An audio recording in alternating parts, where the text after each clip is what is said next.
Gavin Newsom. Respectfully, what are you doing?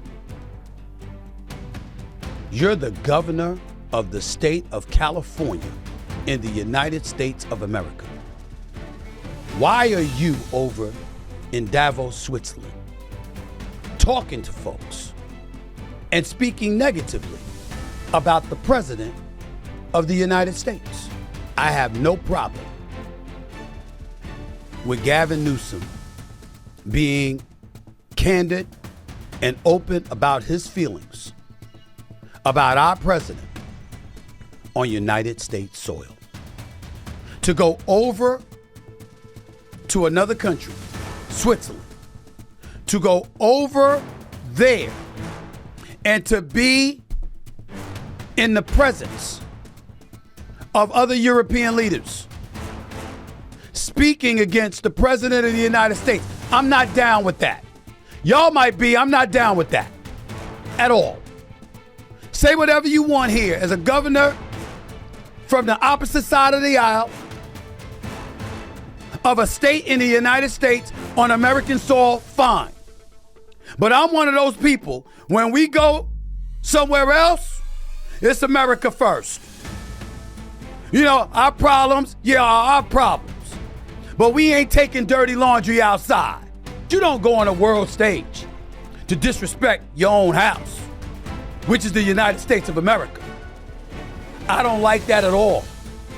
Not even a little bit. We're going to help the people in California. We want to have no crime. I know Gavin was here. I used to get along so great with Gavin when I was president. Gavin's a good guy.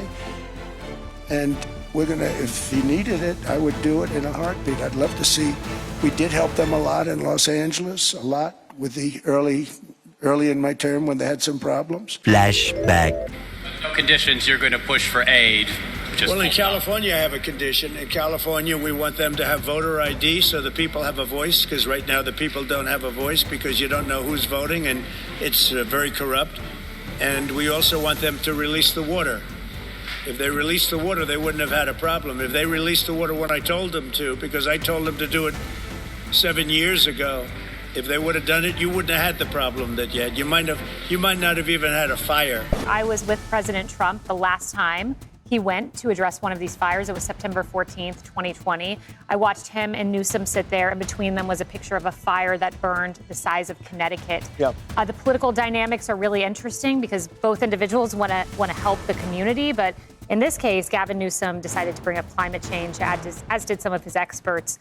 So there's always dynamics at play under the surface. Yeah, I mean, climate change has nothing to do with the fact that those forests have not been thinned. Climate change had nothing to do with the fact that that brush in the Pacific Palisades was not thinned as it should have been. Climate change had nothing to do with the fact that that reservoir in the Pacific Palisades, the San Ysidro Reservoir, was empty. And it has nothing to do with the fact that California has not built a new reservoir in decades, and they have billions of dollars in funding because we passed laws so they could build new reservoirs, and they haven't because the environmental lobby is so strong in California. President Trump's going to go in. He's going to ask a couple of questions. Why is there not water flowing to Southern California? When you have all this rain for 2 years, why is it flowing out to the ocean? And why is it you are not thinning the forest and getting rid of the underbrush? And Gavin Newsom's going to say climate change. Climate change, likewise, did not force Governor Gavin Newsom to create an emergency fund to resist Trump, to create documents and memos about resisting him on immigration, instead of focusing on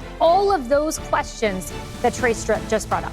And the constellation of contributing factors all fall under corruption and incompetence of Gavin Newsom and those that support him. So to your point, this latest Castaic fire reminds me of Paradise, frankly, in 2018 in Northern California, small town surrounded by the mountains, but that remains the most deadly and largest fire in California history. And that was started, my point is, by PG&E, by those faulty wires. And the whole point is, when you mismanage an entire state that they like to brag has one of the highest GDPs in the world, the reality is that the results are catastrophic because the mismanagement has a ripple effect that affects. So regarding their environmental lobby decisions, that has led to not only unemployment and a vast amount, millions and millions of gallons of Northern California water going into the Pacific, but also the missed priorities. So we have a big budget for the fire department, but only 5% goes to fire prevention. right? We have this priority of diversity, equity, and inclusion, but then what about saving and protecting Americans' lives on a prophylactic scale? The list goes on. One of the 7 largest fires in California history started by a recidivist criminal. All of their decisions go into this constellation effect that puts Americans' lives at stake. And, you know, Trump has been warning for years, Harris, about cleaning the brush. And you wonder, you know, where does he get this knowledge and expertise? And last night with Sean Hannity, he said, world leaders told me how they manage their forests, and he brought that knowledge back to Gavin Newsom, who did nothing with it. But we would love to do it. I will say this, if I were a Democrat governor or whatever, I would call up Trump. I'd say, come on in, make us look good, because we're cutting crime down to nothing. And we're taking people out, career criminals, who are only going to do bad things, and we're bringing them back to their countries. But where we've done it has been amazing, and we have a capacity to do it at much greater levels. We're cutting illegal aliens off welfare and other government benefits, and I have directed that starting immediately, there will be no more payments to sanctuary cities, because they are really just sanctuaries for criminals. They're really protecting criminals, and those are the ones we have to get out of the country: murderers, drug dealers. I think it's very, very ironic that, you know, Governor Newsom, who strikes me as Patrick Bateman meets Sparkle Beach Ken, may be the only Californian who knows less about economics than Kamala Harris. He's here this week with his billionaire sugar daddy, Alex Soros. And Davos is a perfect place for a man who, when everyone else was on lockdown, when he was having people arrested for going to church, he was having $1,000 a night meals at the French Laundry. How about your whining and dining at French Laundry? Yes, I was talking about the importance of never. I can't help you with a reservation. I get such a kick out of this whole shtick. I got to be honest. Jesus, very nice. By the way, we couldn't have this conversation with that conversation. Dumbest bonehead move of my life. Okay, own it, move on, grow up. And I'm trying to. Is that you talking to yourself? That's me talking to myself. Okay. I'm just looking. I'm staring. I'm looking right at you in the eyes as I say that, just to get your reaction. That said, and I'm sure the California people won't forget that. And I can tell my message to Governor Newsom is the Trump administration is coming to California. We are going to crack down on waste, fraud, and abuse. And I was told he was asked to give a speech on his signature policies, but he's not speaking, because what have his economic policies brought? Outward migration from California.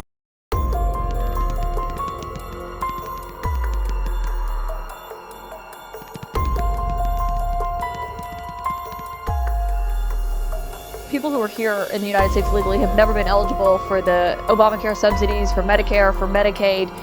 So what exactly are you saying that they're trying to do when you talk about giving free health care? So just as a point of fact, it's against the law for non-citizens to get those subsidies. Undocumented immigrants, as you know, are actually ineligible for wrong. federal health. Let me correct you. Let me say it, then you can talk, okay?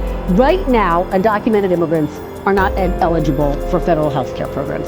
Democrats, as you heard, say they're not trying to change that. That is a bold-faced lie, and it really shows how desperate they are. And just as you said, Margaret, no zero federal dollars can go to undocumented immigrants through Medicare, through Medicaid, through ACA. Is it true that you want to restore American taxpayer benefits to illegal immigrants?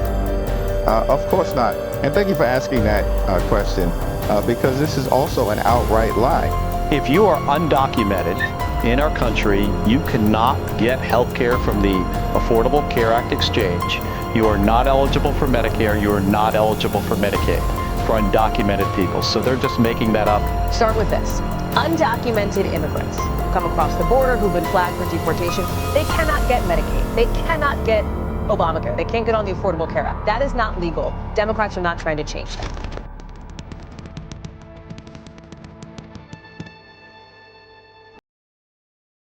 as it relates to undoc healthcare, yeah, I'm proud of that because I believe in universal healthcare. You know, others may say it, I get it. First state in the country, regardless of pre-existing conditions, ability to pay, and regardless of your immigration status. I promised that, I promoted it, I ran 3 times on it. I did it when I was mayor. People know who I am.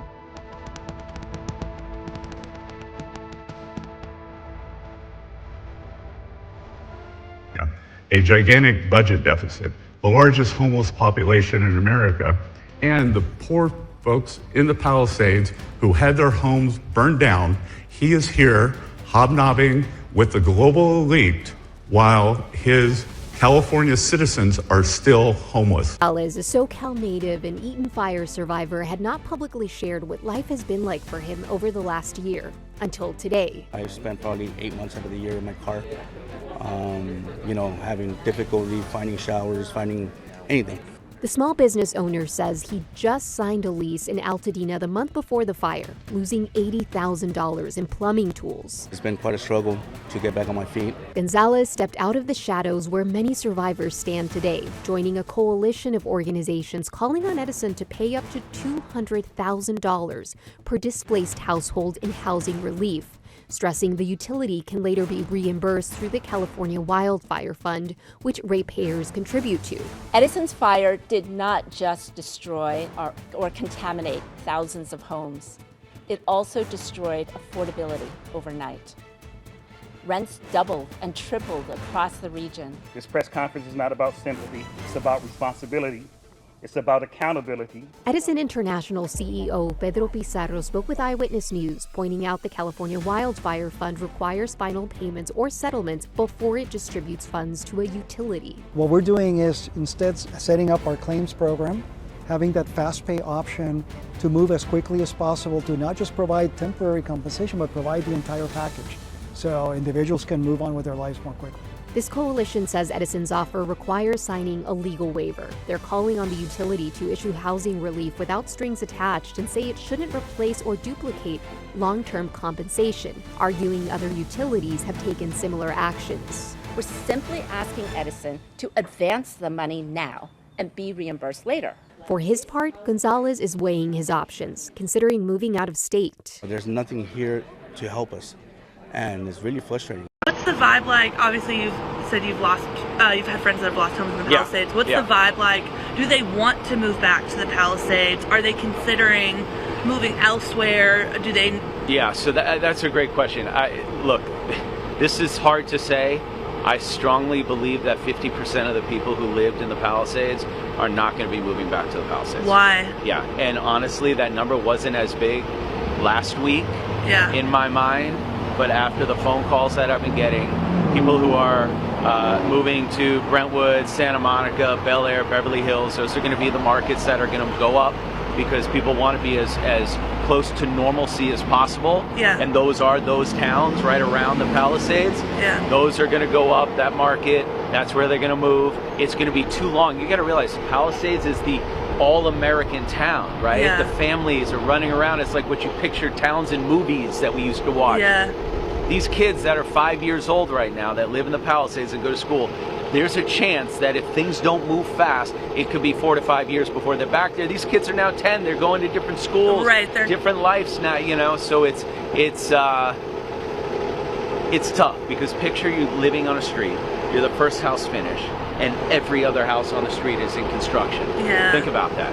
You don't want to do that. You want to wake up every single morning and be reminded of that? Right, it's traumatic. I'm negotiating almost a dozen deals right now on land in the Palisades, much faster than I ever thought I would be doing. People are already trying to sell their dirt, knowing that they're not going to go back there, to home builders that will then build their house and either keep it or sell it. So because obviously some people with the Woolsey fire, this could be their second time rebuilding with Malibu and stuff like that. It's just hard. Who's going to move to the Palisades, or are we going to see that city kind of The calls end? that I've got have been across the board of, I'm 70 years old, I just evacuated for my last time, I'm out.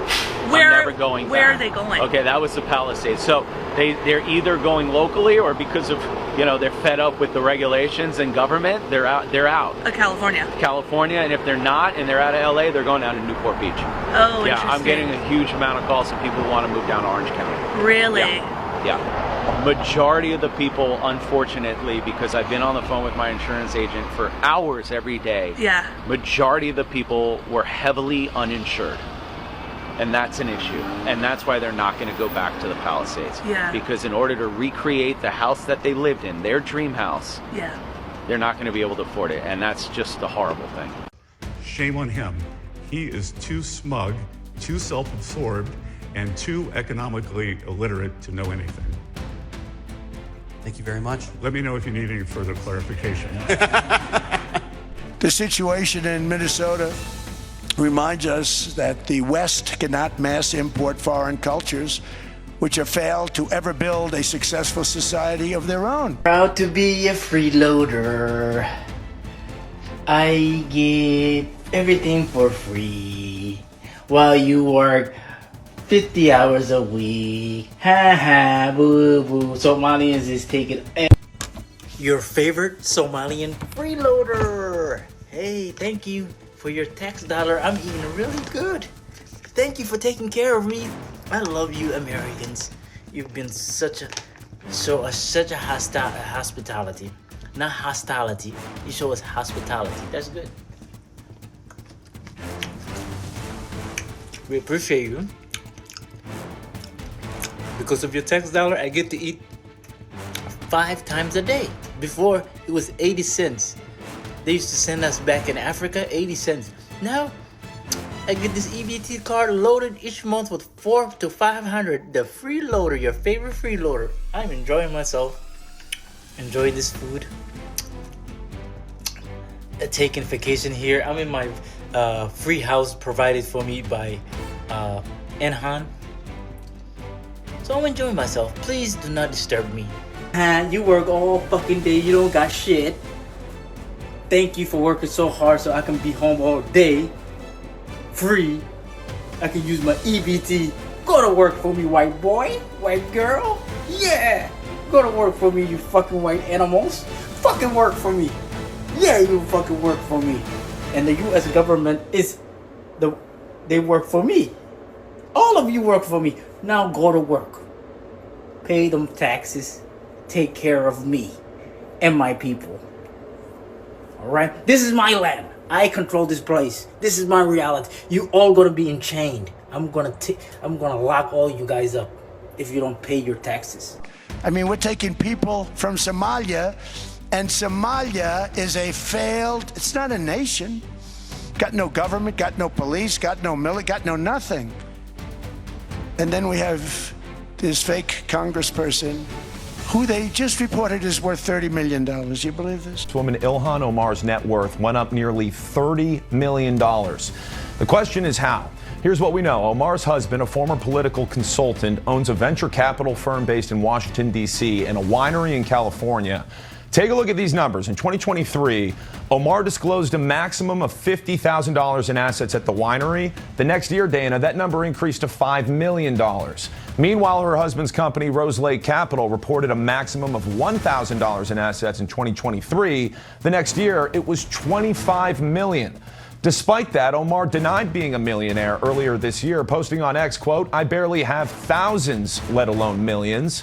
House Oversight Committee Chairman James Comer tells Fox News an investigation is underway, writing, quote, "The committee is working on addressing ethics concerns regarding Representative Omar and her spouse, and we hope to have an update soon." But Omar says she's being targeted. Ever since I've gotten to Congress, they have been doing these sort of weird ethics investigations. None of them have yielded anything because I have been as transparent as I can be. Of course, others see it differently. Elon Musk says Omar committed fraud, while President Donald Trump posted on Truth Social, quote, "She should be in jail or even a worse punishment, sent back to Somalia." Omar authored the Meals Act in 2020, which loosened oversight on food programs during COVID. Federal prosecutors say one of those programs, Feeding Our Future, stole $250 million through fake meal sites. We did reach out to Omar as part of this story, but so far we have not heard back, Dana. Okay, Nate Boy, thank you for that. Ilhan Omar, talking about the Constitution provides me. She comes from a country that's not a country. And she's telling us how to run America. Not going to get away with it much longer, let me tell you. Amazing grace, how sweet the sound that saved a wretch like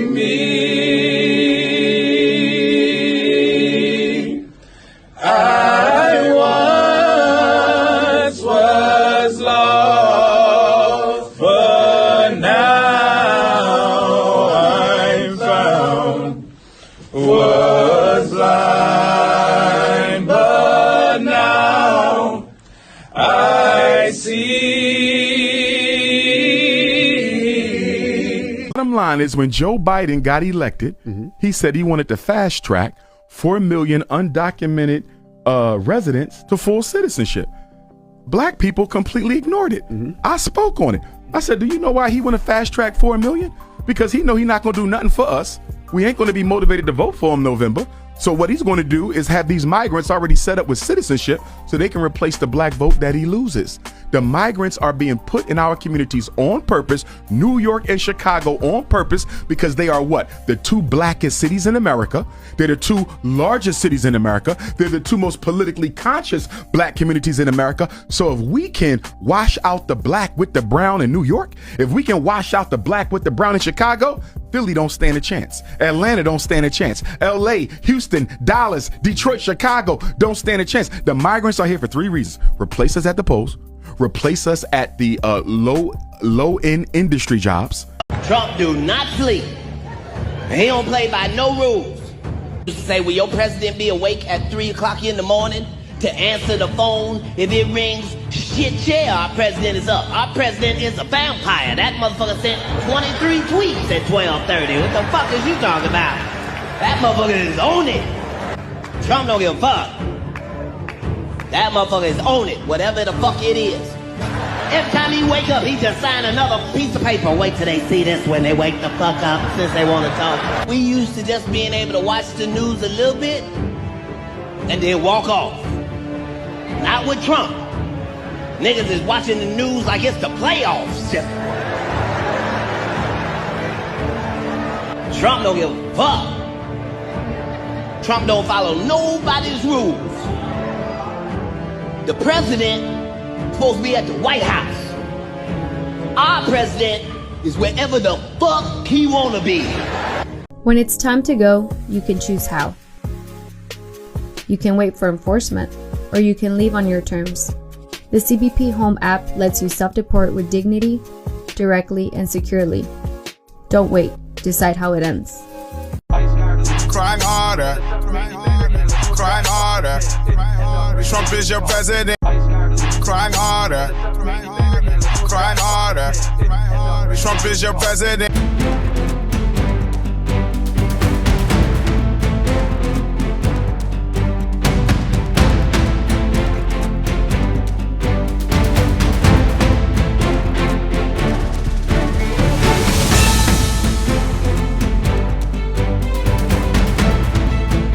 On the 3 unfired casings read, "Hey fascist!" exclamation point, catch exclamation point. Do you think Donald Trump is a fascist? Yes, I do. No one has ever been more dangerous to this country than Donald Trump, and he is a fascist to his core. Hey, let me shut down the Senate! We are at war! We're at a war right now. We are at war. So you have to be willing to do whatever is necessary in order to save the country. And that's why the gloves are off. Donald Trump and the MAGA Republicans represent an extremism that threatens the very foundations of our republic. And yes, there are many threats to democracy. We see it with these extreme candidates. I just don't even know why there aren't uprisings all over the country, and maybe there will be. But you can only push people so far. And then they start to take matters into their own hands. What the American public want is for us to bring actual weapons to this bar fight. This is an actual fight. You know, this is literally call to arms. The MAGA movement is a threat. But Michelle says that, when they go low, we go high. No. With all due respect, if they go low, we don't go high. When they go low, we kick them. We take them to the mud and choke them out. And make sure that they stay down. And you know what? Kick them when they're down, because they deserve it. Get up in the face of some Congress people. We are going to be in your face. We are going to be on your...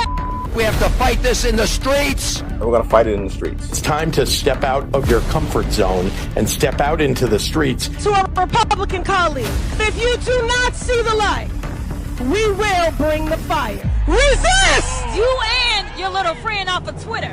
Y'all about to find out. And if you see anybody from that cabinet in a restaurant, in a department store, at a gasoline station, you get out and you create a crowd. And you push back on them. And you tell them they're not welcome anymore, anywhere. He's not going to have a third term. He may not finish this term. Yes, the last few days you woke up thinking there might be news. Just saying. Just saying. There will be news sometime, just so you know, there will be news.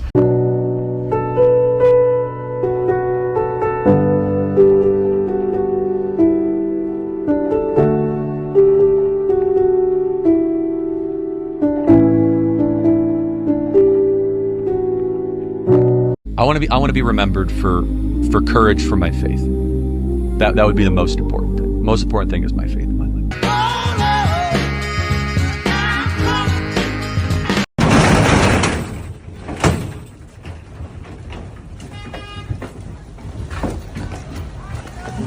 But if you're not happy in the U.S., if you're complaining all the time, very simply, you can leave. You can leave right now.